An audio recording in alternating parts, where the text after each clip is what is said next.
Hi scholars, I wanted to show you some more tips and tricks for using watercolor. I want to show you a technique today.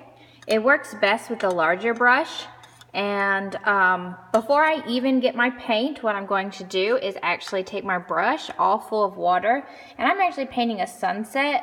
And so what I'm going to do, it's hard to see, but you can see I'm just painting an area, and I'm actually just wetting my paper. I'm pre-wetting the paper. And then while my paper is still wet, I'll load my brush up with some water. And I'm doing a sunset. My first thing is going to be yellow in the middle.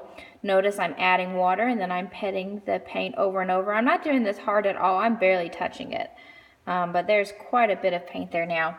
So when I actually add the paint, because my paper is already wet, you can see that it spreads very easily. And because I'm doing a sunset, I'm actually going to let this sort of yellow color come out. And it's okay if it's a little messy because I'm going to be blending. I'm going to get orange next. I've got more water on my brush, taking it to the orange. And I like to sort of rake the water off into there to create that puddle. You can see quite a lot of water. So now, when I add it, you can see the orange is actually blending into the yellow. This works best with a large brush, so you can do a big area. And you can see I'm not being perfect with it.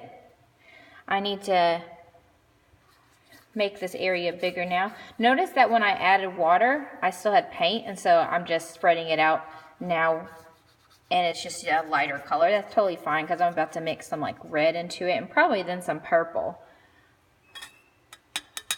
So let's do red next. I have loaded my brush up with water, putting that water into there to make that puddle. You can see there's quite a bit of water in there. And so now when I add the red, it's going to mix into the orange. And I really want to spread this out. This is a lot of paint. I really want to spread it out so it can blend in with the colors. And I'll be blending in some purple next to create my sunset. I got more water and I'm still able to blend the paint out. Now obviously this side is a little bit darker, so more water, more paint from my puddle, and I should be able to do, oh yeah, nice. And notice I'm not keeping it super dark. I'm taking that darker puddle and I'm spreading it out. Really want some purple on my edges, so that'll blend beautifully with that. If you get any puddles on your paper, you want to spread them out. It looks like I may need some more orange through here, but also I can blend up the red and yellow. It's still wet, and it's actually making a lovely orange color. Now, I know it looks a little bit gray because paper's wet. That's okay. It won't dry that way. I'm going to wet the very edges of my paper now. Make sure you're painting to the edge of your paper. And now I'm ready to add that purple. So I need water on my brush. I'm going to add it to the purple paint. You can see I have a very nice puddle. All these colors look really wet, and I'm not digging that paint out. I don't have to. As long as I have water, the color will work very nicely. And now this is going to be a beautiful edge for my sunset. If you have a puddle, you can dip this back in. I didn't even have to press because I did a great job of petting the paint and making sure it was going into. But at least every other time I need to add the water. Because remember, it's watercolor, gotta have plenty of water. All right, so look at that sunset. It starts out light, and then I've blended these beautiful colors together. If I had drew any clouds, the glue would make them white. If you have a water scene, you may want to have like a little bit of the yellow actually in your water because it's repeating that sunset. And so you can have, you know, little bits of color coming down. I'd probably also have some of that red coming down into my water.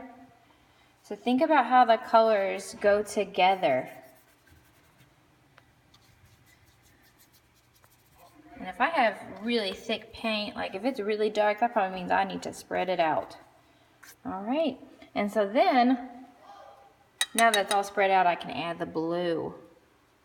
So I added water to the blue. Very important that you add water to the blue. I know y'all all want super dark blues. It's just not gonna happen. And that is actually too dark. Like, I need to get some water and I need to spread that out. Look at how I can spread that out. That is so much paint. You should be spreading this paint out so that it is covering the area. Look how much area I was able to cover with such a little bit of paint.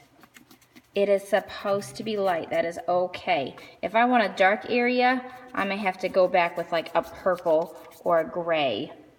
And you can see I just let it blend together. It sort of looks like it's reflecting in the water. And speaking of mixing colors, you know, if I'm doing the sea, a lot of times it's blue-green. So I could add some green up in here. If I want to blend, I'm going to add some water. Look at me add this beautiful green. I don't have to like blend it perfectly. I can let it have the texture of the water.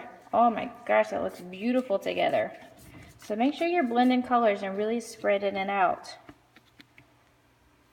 All right, I'll stop there, but I wanted to just do that quick demo of some more watercolor techniques. Remember, use lots of water.